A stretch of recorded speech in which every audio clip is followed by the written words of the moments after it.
Sayangnya, pemanasan global itu nyaris nggak mungkin buat ini semua karena banyak senyawa ini terus memenuhi langit bumi dan buat semakin memanas.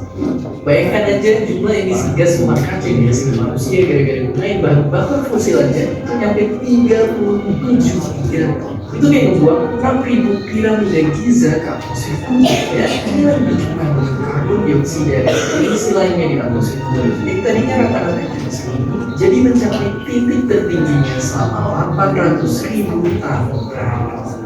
Oke, kalau gitu, apakah masih ada jalan keluar dari semua ini? Apa masih ada cara buat memperlambat pemanasan global? Sebenarnya masih ya, tapi itu pun bakalan susah kan?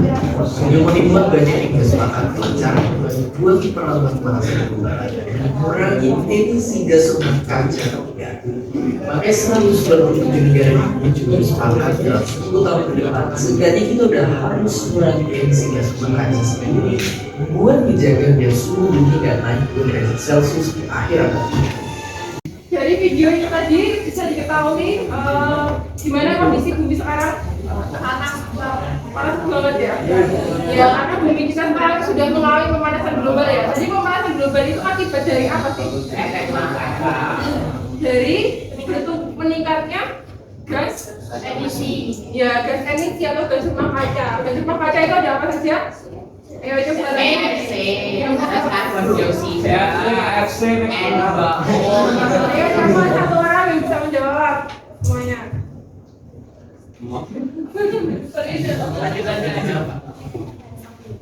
Ya, satu gas. Ayo coba, Dera apa? Karbon dioksida, CFC, N2O itu di nitrogen oksida. Terus karbon monoksida. Ya.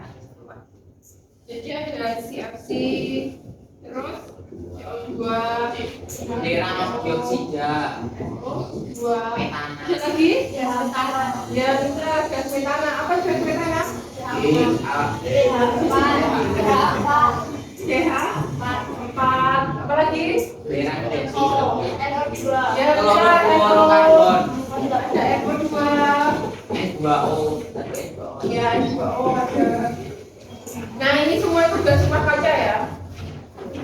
Yang banyak dihasilkan dari industri-industri dan apa itu kendaraan bermotor seperti itu. Nah, kalau metana ini dihasilkan dari apa? Hewan. kotoran, Ya betul, kotoran hewan. Nah, cara pencegahannya gimana? jadikan pupuk kalian jadikan biogas. Ya, jadikan biogas. Betul.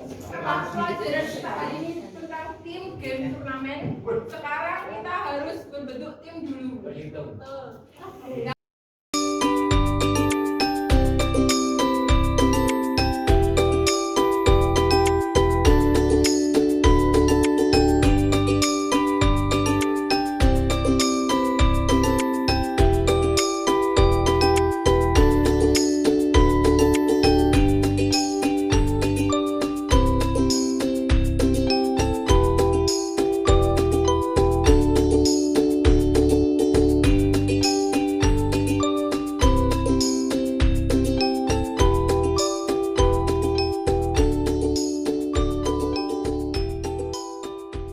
Pagi teman-teman.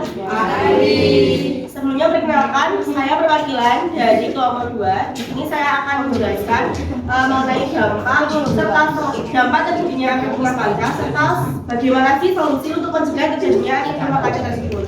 Yang pertama, dampak terjadinya efek rumah kaca.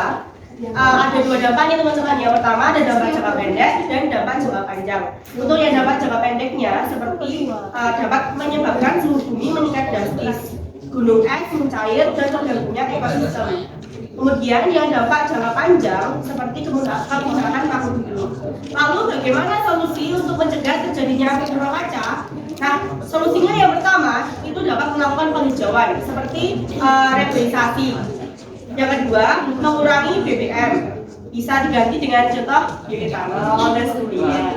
Kemudian yang ketiga, dapat menghemat listrik. Kemudian yang keempat, kita dapat melakukan mengelola sampah atau dapat mendaur ulang sampah.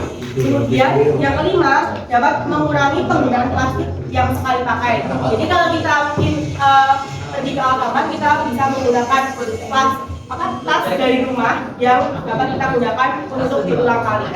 Sekian prestasi atau penjabaran dari saya. Kurang lebihnya mohon dimaafkan. Akhir kata, wassalamualaikum warahmatullahi wabarakatuh. Buat yang CFC. Pengisian zon. Nikah kelompok musik. Nikah kelompok musik. Cepet. Yo, prosesnya dulu. Astagfirullah. Assalamualaikum warahmatullahi wabarakatuh. Sebelumnya perkenalkan nama saya Bekus Kasih dari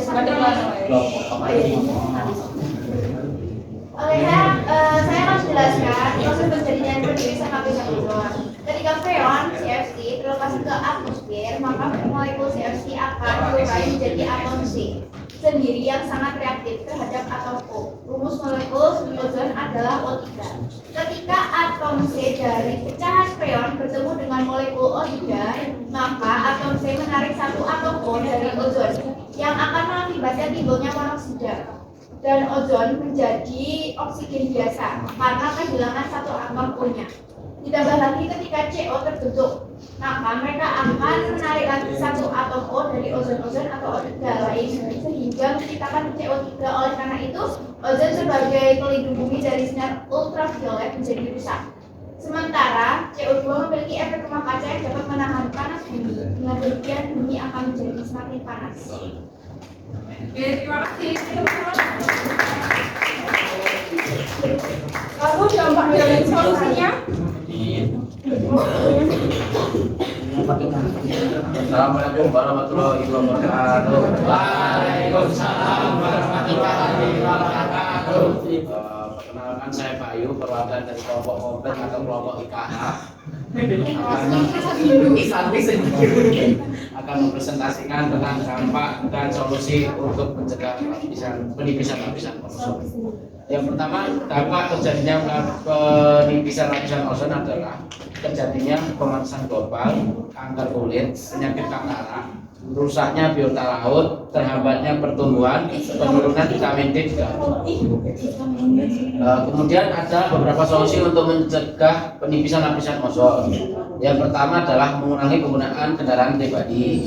Yang kedua, menghindari penggunaan alat yang menghasilkan gas berbahaya untuk ozon atau lapisan ozon. Yang ketiga, menggunakan peralatan listrik seperlunya. Dan yang terakhir adalah menghemat penggunaan listrik. Baik, cukup sekian dari kelompok kami. Kalau jalan menginjak bumi, kalau terbang menginjak awan. Sekian dari kelompok kami. Ayo semua tepuk tangan.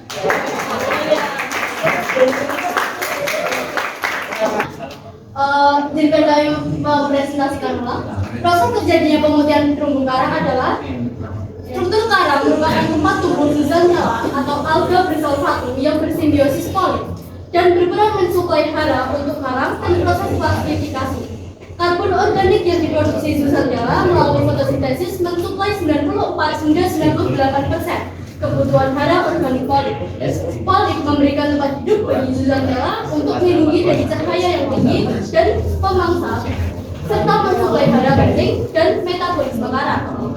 Apabila terumbu karang mengalami stres akibat perubahan lingkungan yang drastis seperti perubahan suhu atau pengasaman air laut, karang akan melepaskan zat nyala sehingga kerangka putih terumbu karang terlihat.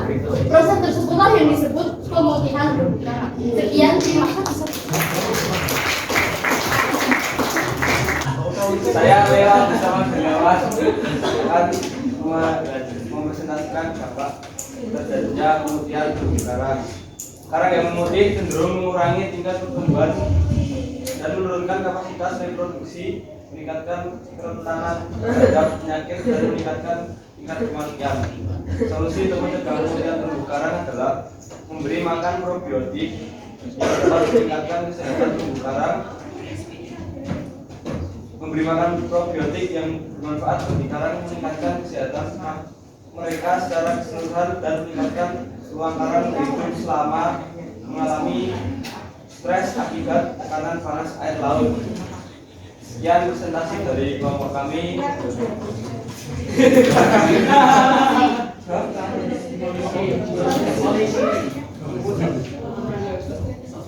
Bupati Teluk Sandan menawarkan.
Jadi di tiap itu ada gas keluarnya,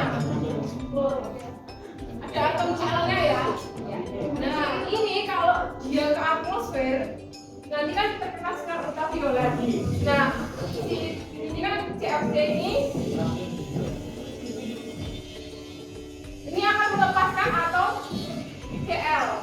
Jadi tadi karbon tadi di reaksi ya. Jadi yang bereaksi dengan ozon itu Cl. Cl-nya yang bereaksi dengan ozon. Nah, Cl-nya nanti bereaksi dengan O3 yang tadi sudah dijelaskan oleh kelompok 3 tadi menghasilkan ClO dan O2. Makanya ozonnya semakin lama semakin tipis. Kalau tipis nanti sinarnya matahari semakin iya, semakin masuk. Tadi mengalami baterai apa? Pemanasan global.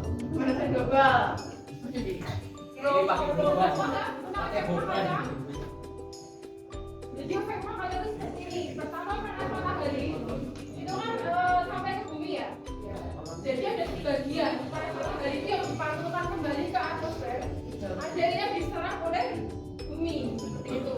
Jadi ada yang dipantulkan, ada yang diserap. Nah, bagian yang diserap itu nanti akan kembali ke atas juga. Panasnya akan ke atas lagi ya. Nah, dari pembakaran kendaraan bermotor tadi kan menghasilkan gas-gas ini tadi. Nah, gas-gas ini karena itu sangat banyak dan menumpuk di atmosfer, maka panasnya itu tidak bisa keluar dari atmosfer kayak gitu. Jadi panasnya itu berkumpul di sini dan kemudian gas-gas itu tuh membuat panasnya itu dipantulkan kembali ke bumi. Jadi yang seharusnya ini kalau kembali ke sana itu bisa diteruskan, tapi itu malah kembali ke bumi. Jadi panasnya itu ya berhenti bumi.